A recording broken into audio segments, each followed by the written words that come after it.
everyone, welcome back to the channel है new day new blog.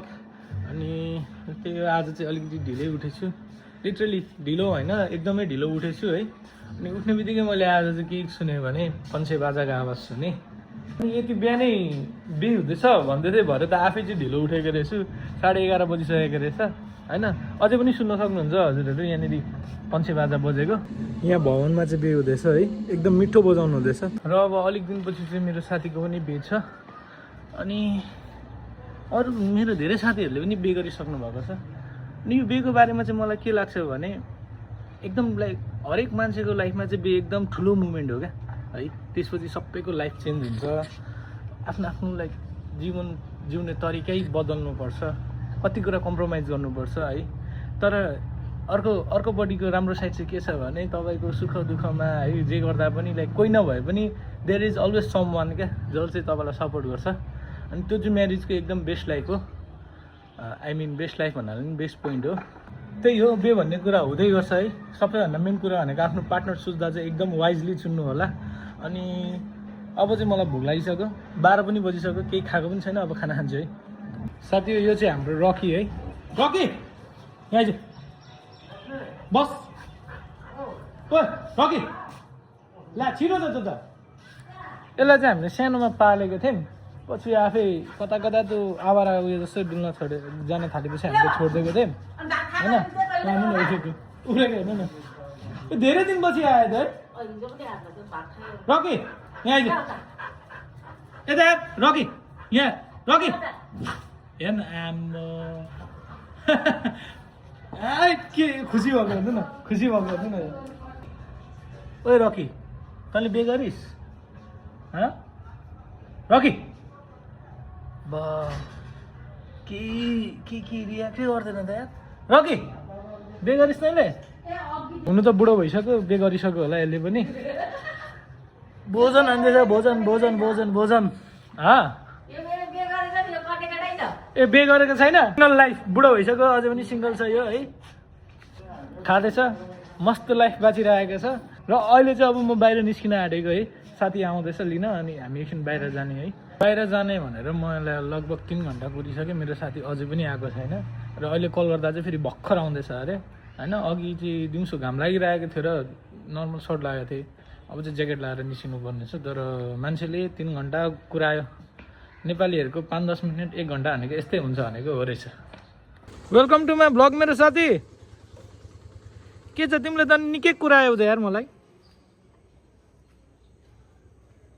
यो त गयो नि, यो त गयो नि फेरि। यो मान्छेले थोरै कुरा आएन, अघि नै आउँछु भनेको मान्छे अझैसम्म नआएर यहाँ कल गरेर भर्खर आइपुगेको छ। जहिले यस्तै गर्छ। हामी चाहिँ अहिले पेट्रोल पम्प आएछौँ है, पेट्रोल हाल्न।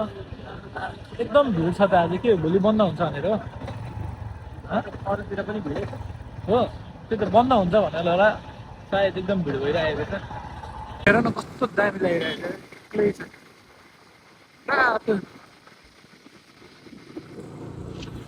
यो बाटो राम्रो बन्यो है, सोचेभन्दा धेरै राम्रो। त्यही त पहिला कस्तो थियो है यो बाटो, ग्राभल क्या। चन्द्रगढी जान यति गाह्रो पर्थ्यो यो बाटोबाट है होइन। लाइक धुलै धुलै धुलै धुलै यो बाटो।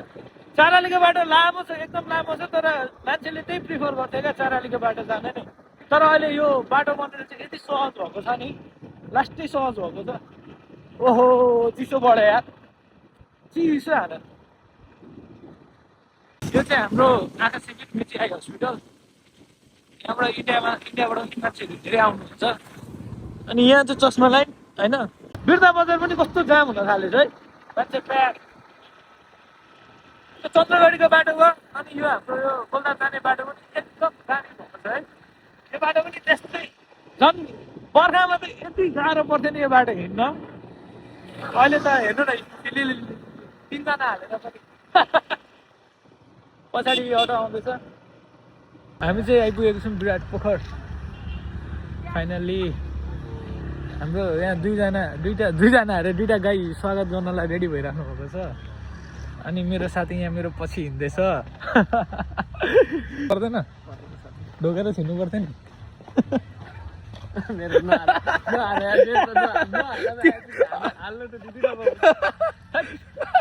हामी त धेरै पछि आएछौँ यार। यो प्लान्टहरू कस्तो मजाले धेरै प्लान्टहरू लगाएको छ रुखै रुख है। यसको त जरा पनि बढेछ त साथी, झुन्ड्यो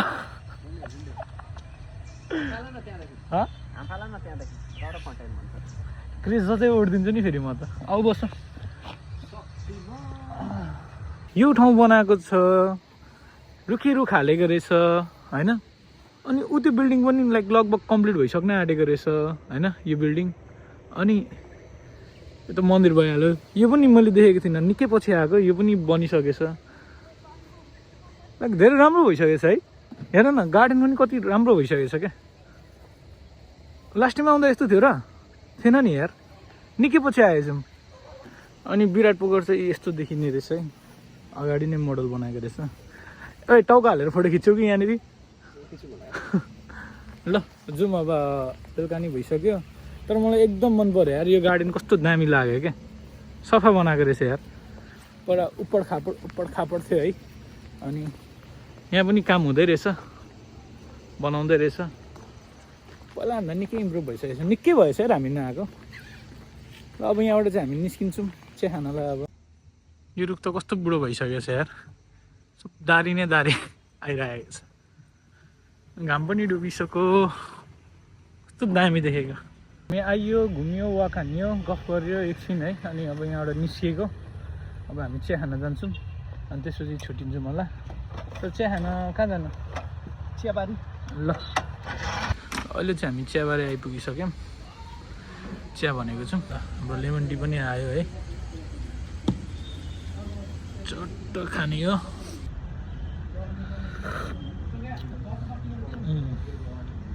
चिनी पनि ठिक्क छ, लेमन पनि ठिक्क छ, दामी छ यार, मजा आयो। तातो कस्तो लाग्यो? ठिक छ है, एकदम दामी बनाएको छ। एभ्रिवान, म चाहिँ घर आइपुगिसकेँ। त्यही हो आज साथीसँग एकछिन बुझ्यो।